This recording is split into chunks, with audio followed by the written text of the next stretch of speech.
접두사, 동사를 이용한 연상 단어 암기법, 그거 굉장히 추천하잖아요. 안녕하세요, 김하성입니다. 저번 시간에 다루었던 내용 이어서 이번 영상 이어가도록 하겠습니다. 이 방법으로 문장을 잘라내더라도 가장 중요한 부분에 모르는 단어가 있다, 그러면 답이 없겠죠. 물론 문맥을 통해 유추해서 풀 수도 있겠지만 그것보다는 그 단어를 먼저 알고 있다면 훨씬 더 쉽게 풀릴 수 있겠죠. 그렇다면 어떻게 외워야 단어를 잘 외울까요? 제가 외웠던 방법에 대해서 설명할게요. 유명한 곡선이죠. 에빙하우스 만각 곡선. 단어를 처음 외울 때는 이 지점에서 시작하겠죠. 시작해서 처음 외웠을 때는 100%까지 다 외우겠죠. 근데 여기서 문제는 단어를 한번 외우고 나서 다시 안 보는 친구들이 많더라고요. 그렇게 됐을 때 100% 외운 게 시간이 지날수록 쭉 떨어지게 되죠. 그래서 주기적으로 복습을 해줘야 돼요. 사실 복습을 하는 주기는 여기 써있는 대로 10분 처음 공부한 시간, 그리고 하루 있다가, 일주일 있다가, 한 달 있다가 3번 하는 거를 강조했는데, 하지만 내가 모르는 단어 외울 때마다 이거는 하루 있다 다시 봐야겠다, 그 다음 일주일 지나서 다시 볼 거 체크, 한 달 있다 다시 볼 거 체크 해서 외우는 거 너무 힘들겠죠. 그래서 저는 일주일에 한 번씩 봤던 것 같아요. 일주일에 한 번씩 4번. 그러니까 그럼 총 한 달 동안 보게 되는 거죠. 그래서 처음 외우고 나서 일주일 있다 한 번, 2주 있다 한 번, 3주 있다 한 번, 4주 있다 한 번, 한 단어를 한 달에 5번을 보고 그 이후에는 다른 단어를 외우는 거죠. 이렇게 해야 단어를 효율적으로 외울 수 있어요. 그리고 단어장 선택. 그래, 단어를 어떻게 외우는지 알겠어. 아까 말했던 기억 곡선 참고해가지고 3일 단위로 다시 한 번씩 보면 되겠다. 그러면은 무슨 단어를 외워야 되지? 단어장 보면 돼요. 근데 항상 제가 강조하는 거는 남이 만들어준 단어장은 딱 한 번만 하세요. 기성 단어장 웬만하면 안 쓰는 게 좋아요. 기성 단어장 보는 거는 딱 한 번, 처음 영어 시작할 때. 이후에는 문제를 풀다 모르는 거를 나만이 단어장에 정리해서 외우세요. 막 요만한 노트 같은 거에. 왜냐하면 단어는 결국 문제를 풀기 위한 기초예요. 공사로 치면 본 건물을 올리기 전에 땅을 평평하게 하고 대대보를 까는 과정이죠.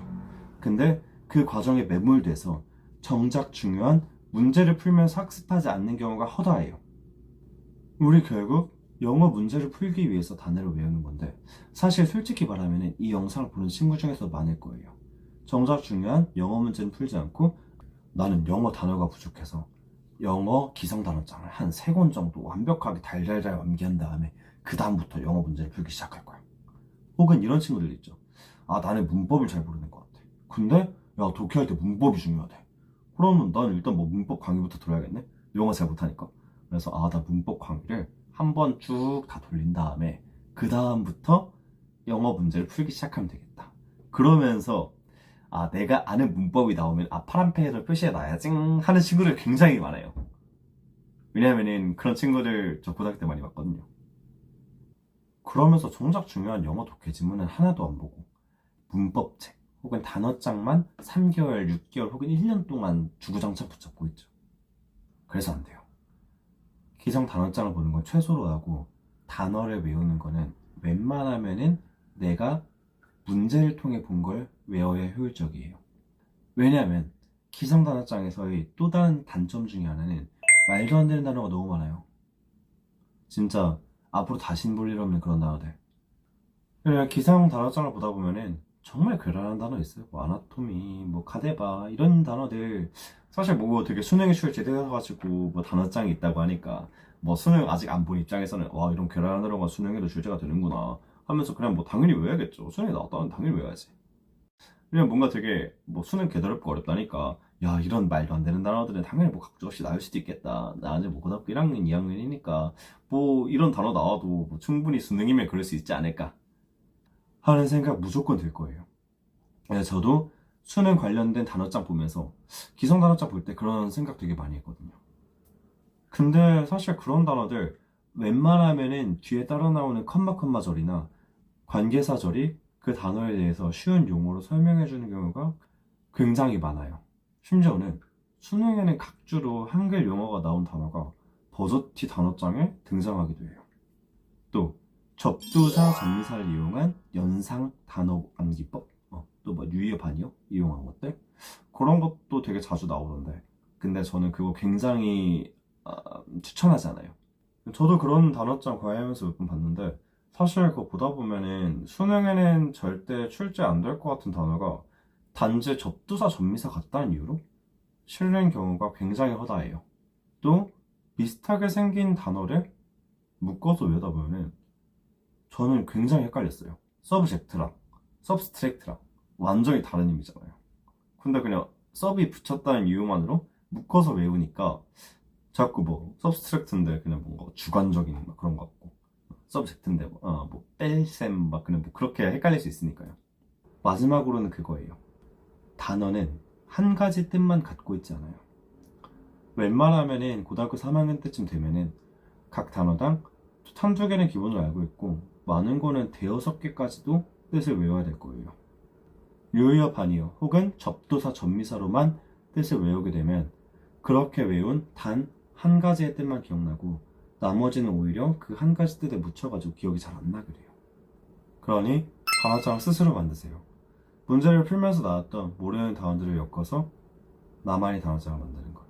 저는 그렇게 공부했고 항상 수업하면서도 그 방법을 추천했어요. 그리고 그러기 전에 기본적인 단어는 알고 있어야겠죠. 그때는 기성 단어장 하나쯤 보는 거 좋아요. 근데 뭐 어려운 용어 안 실린 걸로요. 정말 막 쉬운 그런 것만 보이는, 뭐 예를 들어서 often 뭐 이런 거, 아니면 뭐 아까 말했던 뭐 subject, object, 이 정도 단어는 알고 뭐 문제를 봐야 뭐 해석이 되겠죠. 이거는 학년마다 다르니까 그게 제일 좋아요. 내가 한 문제를 보면서, 그러니까 지금 내 학년이나 내 수준에 맞는 문제를 보면서 모르는 단어가 5개 정도 나오도록. 그러니까 5개보다 많다면은 그 정도 수준의 단어장을 한번 보는 게 좋아요. 5개보다 많다면은 웬만하면 해석이 잘 안 될 테니까. 하지만 그것보다 더 적다면 굳이 단어장 볼 필요 없어요. 그냥 모르는 단어 나올 때마다 나만의 단어장에 정리하세요. 마지막으로 고등학교 3학년 친구들에게만 해당되는 문제풀이 테크닉을 이용한 방법이 있어요. 하지만 고등학교 1학년, 2학년 친구들은 이 방법은 웬만하면 이용하지 않는 게 좋아요. 왜냐하면 문제 풀 때 사용하는 테크닉에 맞들리게 되면 완전 독해를 굉장히 도외시하게 되거든요. 무슨 말이냐면은 소중한 평가원 기출을 보면서 한 문제 한 문제로 배우는 게 아니라 그냥 문제를 풀고 넘어갈 대상으로 보게 되는 거죠. 기출된 문제 만점 맞아서 어디다 쓰겠어요. 앞으로 기출될 문제에 대해서 다 맞아야지. 그러기 위해서는 웬만하면은 뭐 고3 아닌 이상 그 문제풀이 테크닉 같은 거는 아직 쓰지 마시고 고등학교 3학년이 아닌 이상 완전 독해 위주로 연습하시는 게 좋을 것 같아요. 아까 말했던 문제풀이 테크닉에 관련된 영상은 고3을 위해서 조만간 영상에서 다뤄볼게요. 영상 봐주셔서 감사합니다.